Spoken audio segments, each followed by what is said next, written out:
मेरे बच्चे जो हीरा आपकी बेटी ने पैदा किया है ना, बस कमी एक ही रह गई कि ये इनकी हमेशा से एक आदत रही है। वो एक जोहरी होता है जो हीरा पहचानता है, और एक मरीज होता है जो कीड़ा पहचानता है। इनके सामने जब भी कोई पीड़ा आती है, जब भी इनको कोई बात समझ में आती है, कोई बताता है, तो ये तुरंत उसके लिए तैयार खड़े होते हैं। तो मेरे बच्चों, मुझे लगता है पूरी ताकत के साथ अब शुरुआत कर सकते हैं। देखिए, अब जो आप बनना चाहते हैं, जिस मुकाम पर पहुंचना चाहते हैं, ऐसे सफल बच्चे आपके सामने बैठे हुए हैं। और ये वो बच्चे जो 2022, 2023, 2024 बैचेस से सिलेक्टेड हैं। इनसे ही आप रूबरू होंगे, इनकी भी बातें आप सुनेंगे। देखिए, हर आदमी के जीवन में कोई ना कोई एक ऐसा मौका जरूर आता है जब एक थका हुआ, एक हारा हुआ आदमी दोबारा उठ खड़ा होता है और अपनी यात्रा को पूरी करता है। क्या पता आज वो मौका हो कि आप यहाँ कुछ ऐसी बातें सुन लें सिलेक्टेड बच्चों से, मनीष भैया से कुछ ऐसी इंस्पिरेशन आप ले लें कि आप दोबारा उठ खड़े हों और अपनी जो तैयारी की गति है उसको बढ़ाएं और कामयाब हो। मेरे प्यारे बच्चों, मैं एक कहानी सुना रहा था आपको जो हमें हमारे सिलेक्टेड टीचर ने सुनाई थी। एक शिल्पकार था, वो किसी रास्ते से गुजर रहा था, तो उसको रास्ते में पत्थर दिखाई दिया। शिल्पकार ने उस पत्थर को कहा कि मैं आप में भगवान की मूर्ति बना दूंगा, मैं इस चीज के काबिल हूं, बस आपको थोड़ी देर वक्त देना पड़ेगा, थोड़ा वक्त सहन करना पड़ेगा, दर्द भी सहन करना पड़ेगा, थोड़ी पीड़ा होगी। उस पत्थर ने कहा कि नहीं, मैं इतना दर्द सहन नहीं कर पाऊंगा, तो उस पत्थर को वहीं छोड़ दिया। शिल्पकार का काम था, आगे चला गया। शिल्पकार फिर आगे गया, उसको फिर एक पत्थर मिला। शिल्पकार ने फिर वही कहानी उस पत्थर को सुनाई कि मैं आप में भगवान की मूर्ति बना सकता हूं, बस आपको थोड़ा दर्द सहन करना पड़ेगा। उस पत्थर ने कहा कि ठीक है, मैं दर्द सहन करने के लिए तैयार हूं। मूर्तिकार ने धीरे धीरे धीरे धीरे चीनी हथौड़े से धीरे धीरे धीरे धीरे उस पत्थर को काटना छाटना शुरू हुआ किया। उस पत्थर में धीरे धीरे दर्द होना स्टार्ट हुआ। थोड़ी देर के बाद उस पत्थर ने हाथ उठा दिया और कहा कि मैं इससे ज्यादा और दर्द सहन नहीं कर सकता, मुझे यही छोड़ दो। मूर्तिकार का क्या था, उस कटे छड़े पत्थर को वहीं छोड़ गया। फिर थोड़ा और आगे चला गया, और जब आगे गया तो फिर उसे एक पत्थर मिला। उस मूर्तिकार ने फिर वही कहानी उस पत्थर को सुनाई कि अगर आप थोड़ा पेशेंस रखेंगे तो मैं आप में एक भगवान की मूर्ति बना दूंगा, बस आपको थोड़ा दर्द सहन करना पड़ेगा। लेकिन वो पत्थर था बस्ती शहर का। उसने कहा कि तुम जितना दर्द देना चाहते हो दे दो, लेकिन मुझे बस भगवान बनाओ, मेरे अंदर भगवान की मूर्ति बना दो। मेरे प्यारे बच्चों, शिल्पकार ने वही काम किया। चीनी हथौड़े से थोड़ा थोड़ा धीरे धीरे उसको दर्द देते रहे, काटते रहे। उस पत्थर को दर्द होता रहा, लेकिन धीरे धीरे उस पत्थर से भगवान की मूर्ति बनी। शिल्पकार का क्या था, उसने वो मूर्ति बनाई, साइड में रखी और चलता चला गया। धीरे धीरे कोई और विद्वान आदमी हम जैसा वहां आया, आप जैसा कोई विद्वान आया और उसने देखा है कि भगवान की मूर्ति यहाँ रखी हुई है, तो ना इस मूर्ति को किसी मंदिर में स्थापित करें। तो लोगों ने उस मूर्ति को मंदिर में स्थापित कर दिया, भगवान की मूर्ति को।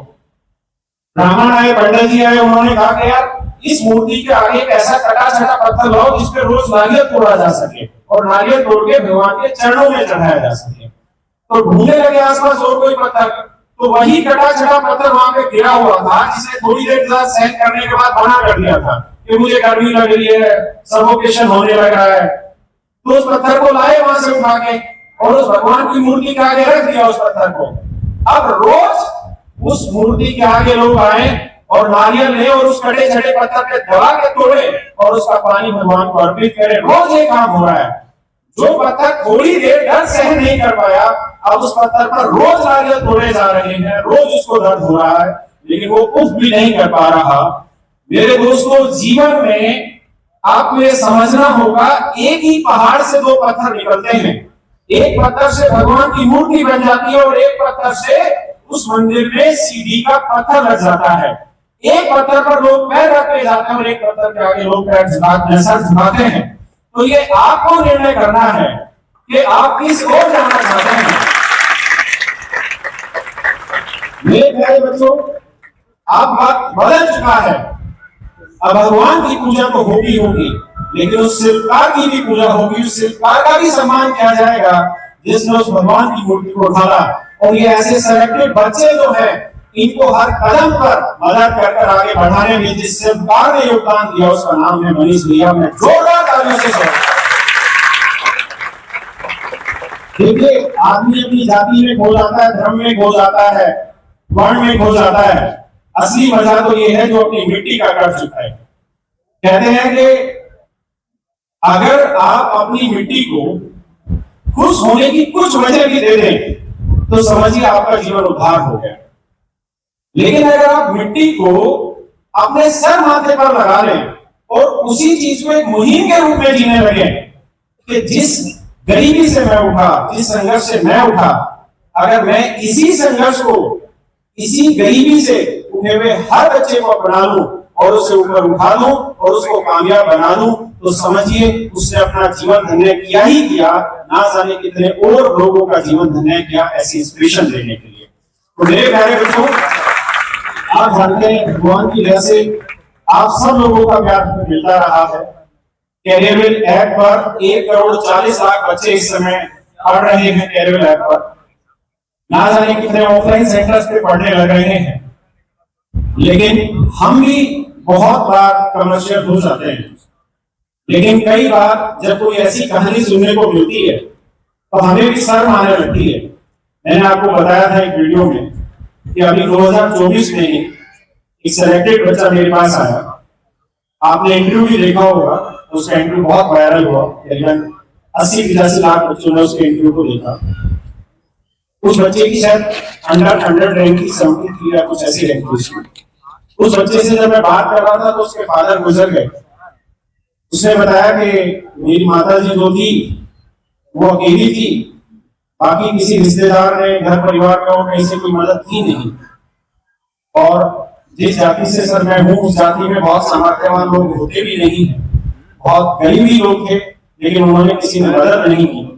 मेरी मातमी ने किसी स्कूल में नौकरी कर आप समझ सकते हैं कि एक अनपढ़ बेचारी स्त्री को क्या नौकरी मिली होगी। छोटा मोटा काम स्कूल में होता है। कहता हमने, मेरी मम्मी ने किसी तरीके से हमें पाला पोसा और बड़ा किया और उसके बाद फिर हम इस जर्नी पे पहुंचे। आज आपके सामने तो मैंने उनसे पूछा कि आप बहुत बड़ी चीज कही तुमने, और मैं इंस्पायर हूं इस बात से कि आप इतने संघर्ष के बाद आए हैं। लेकिन मुझे एक चीज बताना कि आपने जहां भी कोचिंग ली है, जिस भी इंस्टीट्यूट से आपने कोचिंग ली, दिल्ली में अगर आप आके रह रहे हैं तो मैं ये बात समझ सकता हूं कि आर्थिक रूप से कितना मुश्किल होता है दिल्ली जैसे शहर में आके कोचिंग लेना। मेरे दोस्तों, अगर आप छोटी से छोटी कोचिंग भी लेंगे ना तब भी आपका महीने का 10 से 12 हजार खर्चा हो जाएगा, क्योंकि आप रहेंगे भी, खाए पिएंगे भी, किताबें भी खरीदेंगे, कोचिंग भी फीस लेंगे। और यूपीएससी की तैयारी ऐसी नहीं है जहां आप 6 महीने में सिलेक्शन ले लें। ये एक ऐसी तैयारी है जो कम से कम 1 से 2 साल तो मिनिमम लेती है, वो भी तब जब आप फुल इंटेंसिटी से काम कर रहे हो, फुल मोटिवेशन से काम कर रहे हो। उस आदमी ने, उस बच्चे ने मुझे तब एक नाम लिया था दबी आवाज में, एक भैया थे मनीष भैया, उन्होंने हमारी मदद की। तो मैंने कहा ऐसा कौन है, क्योंकि मैंने ये तो सुना था कि लोग हम जैसे को फोन कर देते हैं कि सर इसका फीस में डिस्काउंट कर दो, और हम आधी बार कर भी देते हैं, एक आध का किसी का नहीं भी करते हैं। लेकिन कोई आदमी ऐसा है जो पूरा पीजी का खर्चा देने लग रहा है। एक आदमी ऐसा है जो आपका वाजिरा में रवि जैसे इंस्टीट्यूट जहाँ पे 2.5-3 लाख रुपए फीस है वहां पे कर रहा है। मैंने कहा आपका रिश्तेदार है कोई? कह रहा नहीं, मैं थोड़ा हरियाणा से हूँ, मेरी भाषा सख्त है तो उसके लिए माफ करेगा। तो मैंने कहा कि आपका कोई रिश्तेदार है भाई? बोला नहीं, वो बस्ती के रहने वाले हैं, मैं वहीं का हूँ। तो उनको जो भी जाके बोल देता है वो मान लेते हैं, वो थोड़े भोले टाइप के हैं। मैंने कहा ऐसा कौन बोला, मैं भी तो मिलाओ। उसके बाद धीरे धीरे इससे जानना शुरू किया। मैं राजेंद्र नगर पीजी में गया, वहां बहुत सारे बच्चे तैयारी कर रहे थे, वो इसी तरीके से मनीष भैया की हेल्प से काम करने लग रहे थे। फिर मुझे लगा यार अगर कोई आदमी इतना मोटिवेटेड होकर काम कर रहा है तो मुझे एक बार कम से कम आमना सामना उनसे करना चाहिए, उनसे मिलना चाहिए कि ऐसा कैसे संभव है कि कोई आदमी बिना किसी लाइमलाइट की इतनी हेल्प कर रहा है बच्चों की, और अगर कर रहा है तो हमारी नजर से दूर कैसे है। क्योंकि आज के समय में अगर किसी झोपड़ी में कोई 2 केला बांटता है तो उसकी भी वीडियो बना लेता है।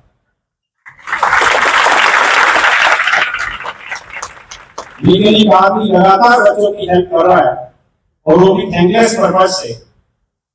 तो मैं मिला, जब मैंने पूरी कहानी सुनी, मैंने समझा इनके अंदर की चीज को।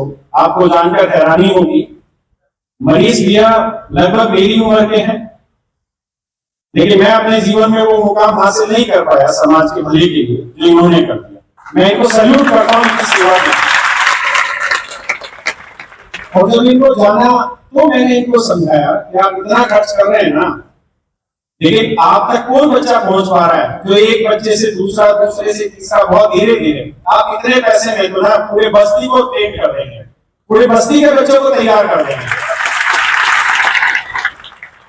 फिर इनको किसी तरह समझाया कि नहीं चलना है, और मैं करता हूं एक प्रोग्राम वहां पे, और आप जो ये फ्री में काम यहाँ कर रहे हो, पूरे बस्ती के लिए आप काम करना चाहते हो तो आप वहां पे करो। बड़ी मुश्किल से इनका टाइम वाइम निकलवाया, क्योंकि काम करने वाले आदमी लाइमलाइट नहीं चाहते हैं लोग। अदरवाइज आपने देखा होगा हमारे सारे सेमिनार संडे को होते हैं। ये जीवन का पहला ऐसा सेमिनार है जो बुधवार को कर रहे हैं। उसका कारण ये शिल्पकार जो आपके सामने बैठा है यही है, क्योंकि इन्होंने मुझे समय बुधवार कर दिया। आज जितने भी बच्चे यहाँ आए हैं, जो बाहर इतने सारे बच्चे बैठे हैं, अंदर बैठे हैं, मैं दावे से कहता हूं कि अगर ये प्रोग्राम संडे को होता तो अब इसका 100 गुना बच्चों के साथ ही होता।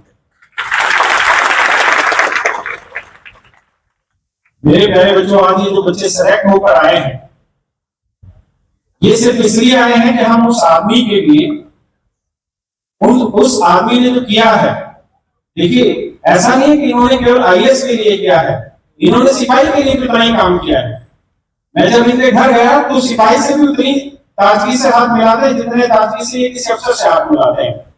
और ये चीज समझाती है कि एक आदमी बिना किसी लाइमलाइट के अपने जीवन को टारगेटेड रखना, और आप जानकर हैरान होंगे कि ये सारी आर्थिक सामर्थ्य होने के बाद भी इन्होंने विवाह नहीं किया, क्योंकि इन्होंने पूरा जीवन इसी मिट्टी के लिए लगाना है। और उसी के तो मैं इनको लेकर आ रहा था तो 50 साल हाथ खींच रहे थे कि नहीं मेरे बस की है नहीं ये सब। तो मैं इनको ये कह रहा था कि अगर आपकी शक्ल देख के अगर केवल 2 बच्चे भी ऐसे हो गए जो बस्ती के कामयाब होने के बाद बस्ती के आगे आने वाली पीढ़ी के हाथ पकड़ के आगे ले जाएं, तो समझिए सर मेरा भी जीवन सफल होगा और आपका भी जीवन सफल होगा। तो मेरे प्यारे बच्चों, अब मैं चाहता हूं कि जो बच्चे आए हैं वो मनीष भाई के बारे में कुछ बातें कुछ कहना चाहते हैं, लेकिन मैं उनसे भी रिक्वेस्ट करूंगा कि आप बच्चों को जरूर गाइड करें, क्योंकि ये उद्देश्य जरूर है छिपा हुआ कि जिस आदमी ने इतना किया, हम कम से कम उनको ये तो समझाएं कि जो आपने किया है वो गौरव का विषय है, छिपाने का विषय नहीं है। लेकिन मैं चाहूंगा कि जो सिलेक्टेड बच्चे हैं वो आए, और जो हमारे सामने ये बच्चे बैठे हैं इनके अंदर वो ऊर्जा डालें, इनके अंदर वो स्ट्रेटजी डालें जिस स्ट्रेटजी के नाम पर आपका सिलेक्शन हुआ। मेरे प्यारे बच्चों, आप सभी को बहुत बहुत प्यार और बहुत बहुत नमस्कार। आप सभी का पुनः स्वागत है।